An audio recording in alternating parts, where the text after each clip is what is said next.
India के prime minister Narendra Modi साहब ने एक बड़ी स्टेटमेंट दी है। एक इंटरव्यू के दौरान उन्होंने पाकिस्तान के हवाले से डायरेक्टली कह लें या इनडायरेक्टली ये बोला है कि हम चाहते हैं कि पाकिस्तान के साथ नियरली और नेबरली रिलेशन हो, लेकिन पाकिस्तान को चाहिए कि वो जो क्रॉस बॉर्डर टेररिज्म है उसके ऊपर कंट्रोल करें। जबकि हमारी तरफ से, पाकिस्तानियों की तरफ से ये स्टांस रहा है कि हम किसी भी टेररिज्म में इन्वॉल्व नहीं रहे। पाकिस्तान को क्या नहीं चाहिए कि वो अगर जो अपना स्टांस है उसको प्रूव भी करें और नंबर 1 एजेंसी होने का सबूत दें। आइए पाकिस्तानी पब्लिक से बात करते हैं कि क्या वजह है कि उनकी तरफ से बार बार ऑफर आती है रिलेशन बेहतर करने की, लेकिन शर्त एक ही होती है कि जो क्रॉस बॉर्डर टेररिज्म है उस पर कंट्रोल किया जाए। जो मोदी साहब का ट्रिप है और उनकी जो स्टेटमेंट है, उस हवाले से बड़ी डिस्कशन हो रही है इंटरनेशनल मीडिया में और इंटरनेशनल सर्कल्स में जो इंडिया पाकिस्तान रिलेशन में इंटरेस्टेड हैं। लेकिन मोदी ने पर्सनल फर्स्ट टर्म में, ये सेकंड टर्म में नहीं, पहले टर्म में मोदी ने खुद पर्सनली जो डिप्लोमेसी की, खासतौर से मुस्लिम कंट्रीज के साथ, कई ट्रिप्स मारे, सऊदी अरेबिया के, बहरीन के, यूएई के। हाँ, वो सारे ट्रिप्स जो मोदी ने किए हैं उसका डिविडेंड्स अब नजर आ रहा है, बहुत बड़ा। और सबसे बड़ा कमाल जो मोदी का कह सकते हैं आप कि he has increase the distance between the Arab countries in the Gulf and Pakistan and decrease the distance between India and those same countries. Agree. जय हिंद दोस्तों, पाकिस्तान ब्रेकिंग न्यूज चैनल में आप सभी का हार्दिक स्वागत।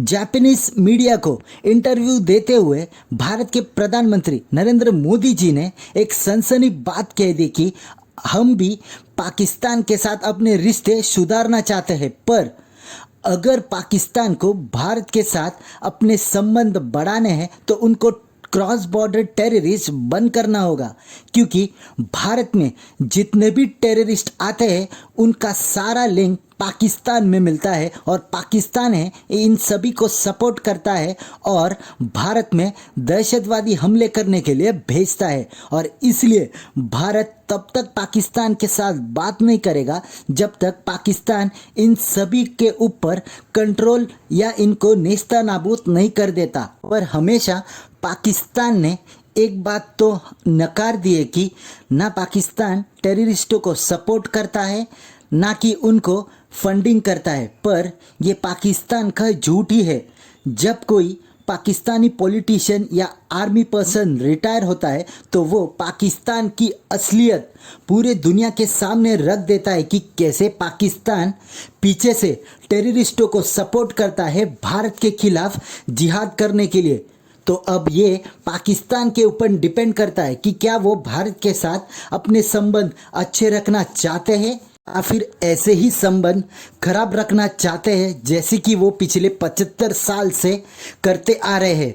ऐसे ही वीडियो को अंतिम तक देखते रहिए, लाइक कीजिए, शेयर कीजिए और सब्सक्राइब कीजिए हमारे चैनल को और बेल आइकन दबाना बिल्कुल भी ना भूले। और आपकी जो भी राय हो उसे कमेंट बॉक्स में जरूर दे। धन्यवाद। जैसा कि मोदी साहब ने इस इंटरव्यू में फरमाया है कि हम जो है रेडी एंड विलिंग हैं जो बायलैटरल रिलेशनशिप के लिए, लेकिन उन्होंने इसका जो है वो डाला है पाकिस्तान पे कि पाकिस्तान इसके लिए सूरत हाल को हमवार करे। अब पाकिस्तान इसके लिए सूरत हाल को क्या हमवार करे, इस पूरे किस्से में सिर्फ एक इम्पॉर्टेंट फैक्टर है, और वो फैक्टर क्या है कि इंडिया ये कहता है कि इस खित्ते में जो दहशतगर्दी हो रही है जिसमें सरे फरिश्त जो है वो कश्मीर है, या फॉर दैट पर्पज इंडिया के किसी बाकी हिस्से में कोई ऐसा इवेंट हो गया जैसे माजी में पार्लियामेंट में पे हमला था या उसके बाद बम्बई अटैक, जो भी इस तरह के मुख्तलिफ वाक़यात होते हैं, तो उसमें वो ये कहते हैं कि जाहिर है कि ये चूँकि पाकिस्तान किसी न किसी तरीके से ये नेक्सस बनता रहा है और बनता है, तो जब तक पाकिस्तान अपनी पोजीशन को इस मसले पे क्लियर नहीं करता उस वक्त तक जाहिर ताल्लुकात बहाल नहीं हो सकते, बल्कि ताल्लुकात पे बात ही नहीं हो सकती, क्योंकि उनका स्टैंड ये है कि एक ही वक्त में जो है वो पीस टॉक और एक ही वक्त में दहशतगर्दी साथ साथ जो है वो नहीं चल सकते, जो कि एक बड़ी नाउन और स्टेटेड किस्म की पोजीशन है, इसमें कोई नई बात नहीं।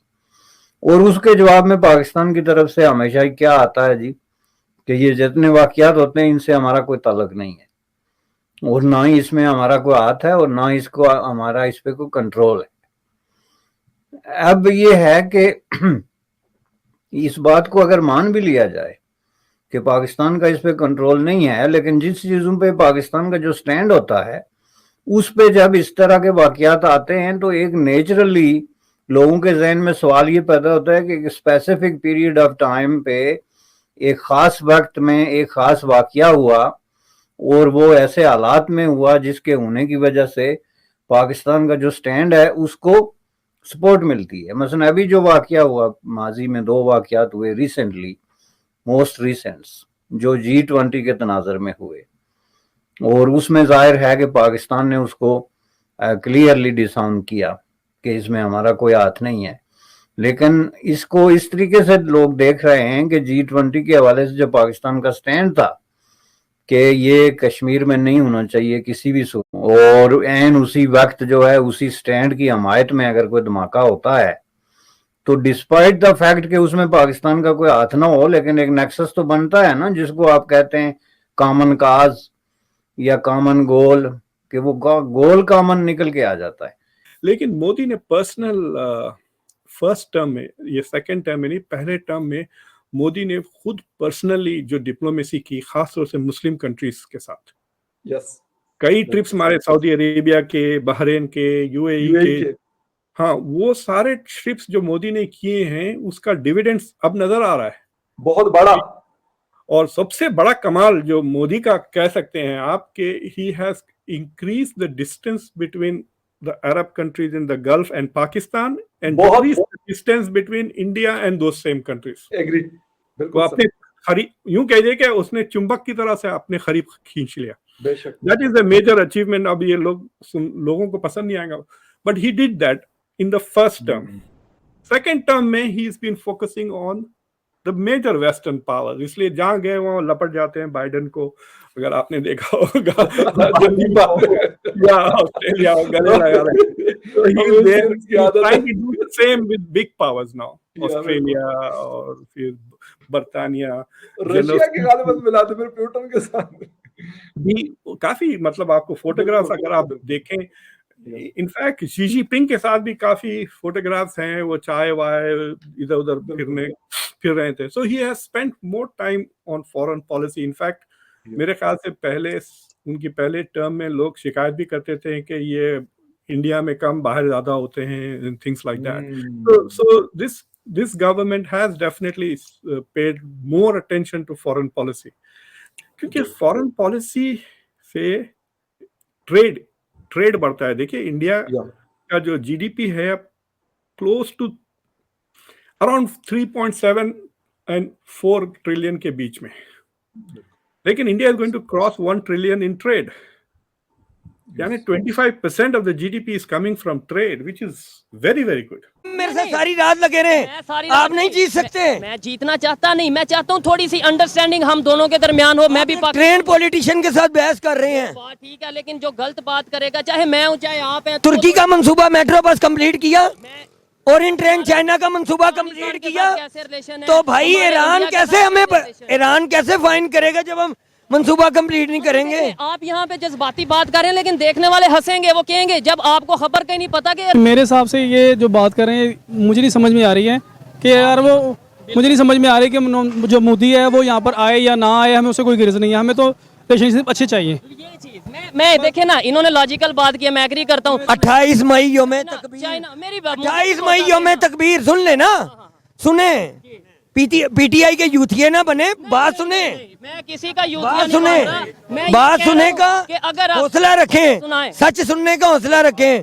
28 मई को जब पाकिस्तान एटमी धमाके करने जा रहा था तो उस वक्त के अमरीकी सदर ने और उस वक्त के भारतीय वजीर आजम ने क्यों पाकिस्तान को $1 बिलियन की ऑफर की?